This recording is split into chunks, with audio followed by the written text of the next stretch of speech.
తాజా వార్తలు వార్తా కథనాల కోసం సబ్స్క్రైబ్ చేయండి స్వేచ్ఛ టీవీ ఫ్రీడమ్ ఆఫ్ వాయిస్. రెండు గీటాలు ఉంటాయి.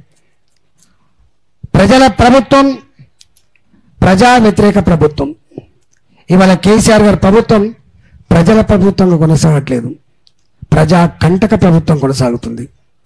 దానికి సజీవ సాక్ష్యం ఇవాళ నా కాకతీయ విశ్వవిద్యాలయంలో విద్యార్థులు తన విశ్వవిద్యాలయంలో మేము ఏళ్ల తరబడి చదువుకున్నాం, సంవత్సరాల తరబడి మేము కోచింగ్ సెంటర్లో పోయి మా అమ్మ కూరగాయలు అమ్మి చదివిస్తాంది, మా నాయన ఆటోలు అమ్మి చదివిస్తాడు, మా అమ్మ నాటేసి కలుపుకుపోయి చదివిస్తాంది.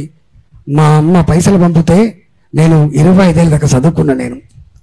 మా అమ్మ ఆశపడ్డది నా కొడుకు ఉద్యోగం చేస్తే చూసి మురవాలని చెప్పి ఆశపడ్డది నా తల్లి. కానీ 10 ఏళ్ళకు కూడా నోటిఫికేషన్ లేవు. 2011లో గ్రూప్ 1 నోటిఫికేషన్ పడితే మళ్ళీ 2022లో గ్రూప్ 1 నోటిఫికేషన్ పడితే తప్ప ఈ 11-12 సంవత్సరాల నోటిఫికేషన్ లేవు. మనం అనుకుంటాం నార్త్ ఇండియాలో బీహార్ చాలా వెనుకబడి రాష్ట్రం అని చెప్పి అనుకుంటాం. నార్త్ ఇండియాలో ఉంటాడు బీహార్ రాష్ట్రంలో కూడా ఏ సంవత్సరానికి ఆ సంవత్సరం, ఏ డిపార్ట్మెంట్కు ఆ డిపార్ట్మెంట్ ఎన్ని ఉద్యోగాలు అయితే ఖాళీలు అవుతాయో అన్ని ఉద్యోగాలు నింపుకునేటువంటి గొప్ప తత్వం ఇవాళ బీహార్కు ఉన్నది, కానీ తెలంగాణకు మాత్రం లేదు. ఇవాళ మీకు తెలుసు తెలంగాణ ఉద్యమం పుట్టిందే మోడీ కోసం అని చెప్పి, ట్యాగ్ లైన్ ఆఫ్ తెలంగాణ అని చెప్పి పదే చెప్తా ఉంటాడు కేసీఆర్ గారు. నేను అడుగుతున్న కేసీఆర్ గారు, నేను ఆర్థిక మంత్రిగా మొట్టమొదటి బడ్జెట్ సందర్భంగా అనేక మంది ప్రశ్నలు అడిగినప్పుడు నేను చెప్పిన సమాధానం 1,91,000 ఖాళీలు ఉన్నాయని, ఈ ఖాళీలన్నీ కూడా నింపాలని చెప్పి నేను మొట్టమొదటి బడ్జెట్ సమావేశం చెప్పిన.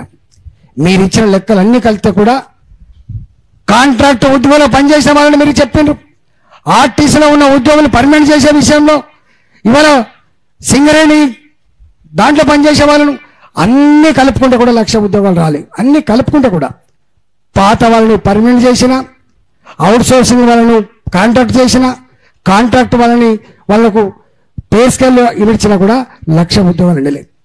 ఇవాళ ఏ నియామకాల కోసమైతే తెలంగాణ విద్యార్థులు విశ్వవిద్యాలయాల్లో బొడ్డాలు పెట్టుకొని కొట్లాడిందో ఆ విద్యార్థులకు ఆశ భంగమే కలిగింది తప్ప ఉద్యోగాలు మాత్రం రాలే. ఏమడుగుతున్నారు వాళ్ళు?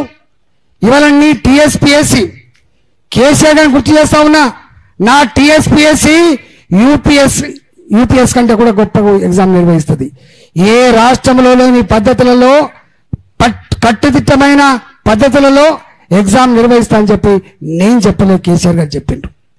కానీ ఈసారి ఎందుకో కానీ 2018 డిసెంబర్లో అధికారాన్ని చేపట్టిన తర్వాత ముఖ్యమంత్రి గారికి ప్రజల లెక్కలే తత్వం వచ్చింది.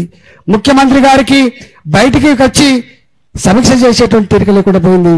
పంటే ప్రగతి భవన్లో ఉంటే ఫామ్ హౌస్లో తప్ప ప్రజల మధ్యకు రాని ముఖ్యమంత్రి కేసీఆర్ గారు మాత్రమే.